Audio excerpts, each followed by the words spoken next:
بسم الله الرحمن الرحیم. السلام علیکم دوستانو. پرون یا بله ورځ ما یو پوسټ کړی و چې موږ به یو انسټیټیوټ جوړو د ضیا ریسرچ سینټر په نوم باندې. نو اوس هغه دغه طرف ته دغه خپل ګول طرف ته موږ یو عملی ګام پورته کو او هغه دا دی چې ما د یوټیوب یو چینل جوړ کو د ضیا انسټیټیوټ اف فزیکس په باره کې. اوس زه ریسنټلی د فزیکس نه ګریجویټ شویم، نو زما دا خیال دی چې زموږ سره اصل لږ ډېر نالج دی د مختلف ټاپکس په باره کې، د فزیکس په باره کې. نو هغه به په داسې طریقه باندې خپل دې کتونکو ته ایکسپلین کو چې که یو کس فزیکس نه ویلی هم خو هغه د انټرسټ لپاره د نالج لپاره هغه ټاپک زده کړي. نو دا ضیا انسټیټیوټ اف فزیکس کوم یوټیوب چینل چې دی دا به انشاءالله یو ورځ د انسټیټیوټ شکل اختیاروي، څنګه چې به موږ تاسو ته په 2020 کې وي چې ضیا ویلفیر فاونډیشن موږ یو اداره به جوړو.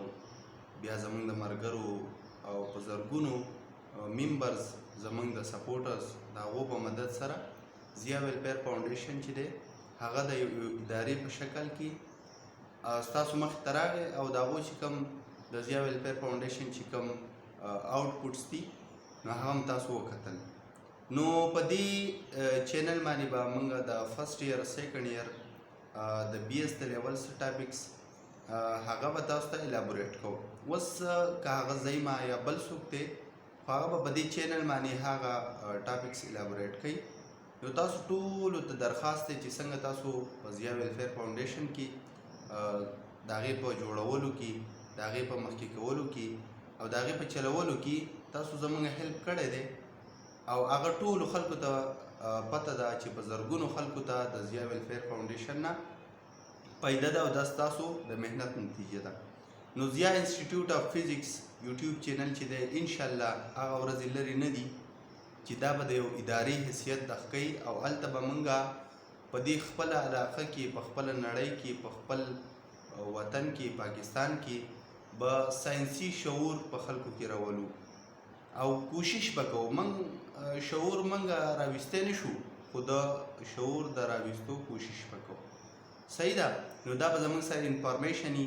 خلک مختلف قسمه ویډیوګانې جوړوي د انټرټینمنټ لپاره او هغو ته څه نه څه انکم ځي، د هغې نه هېڅ فایده نشته.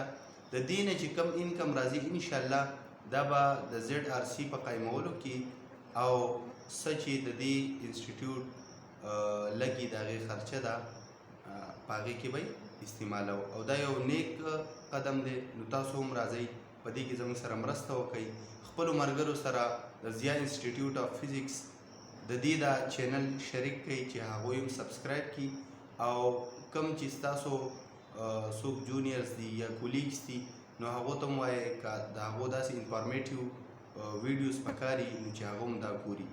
بلکې د دو څه ټاپک ایکسپلین کول غواړي یا هغه ټاپک کول غواړي یا څه کوېسچن وي د هغه ټاپک ریلیټډ نو هغه دې موږ ته په کمنټس کې هم ویلی شي او هغه زموږ سره ډایرکټ رابطه هم کولی شي چې تاسو په دې ټاپک باندې ویډیو جوړه کړئ. بل دا که زموږ په لیکچر کې، زموږ په پریزنټیشن کې په دې کې څه خامي نو هغه موږ ته هایلایټ کولی شي او موږ ته به په سرو سترګو منظوروي او د هغه غلطۍ د هغې د لرې کولو به موږ پوره کوشش کوو.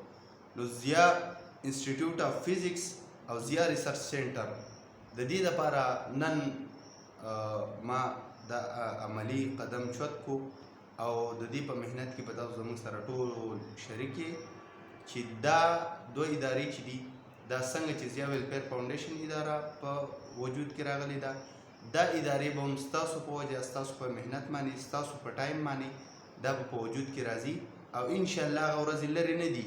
خیر دی کلونه دي والي، یو دي والي، دوه دي والي، 10 کاله دي والي، خو د هغې دپاره څه نه څه قدم مونږ پورته کړی دی. بل دا کوم ټاپک چې زه ایکسپلین کوم یا زموږ بل فزیکس والا ایکسپلین کړي نو هغه ټاپک به زموږ سره په یو ریکارډډ فارم کې راشي او امید دی چې د دنیا د مختلف ځایونو نه، د مختلف ملکونو نه به واړه هغه ټاپکس هغه به زده کوي او د هغې نه به مخکې فایده چوتوي. نو راځئ زموږ سره ملګري شئ. دا خدمت چې دی دا په یوازې نه کیږي، دا به ټول په شریکه کوو او خپلې خاورې ته، خپل وطن ته، خپل ملک ته به داسې قسمه علمي ادارې په وجود کې راولو چې د هغو علمي خدمت وکړي. ډېره مهرباني، جزاک الله، والسلام.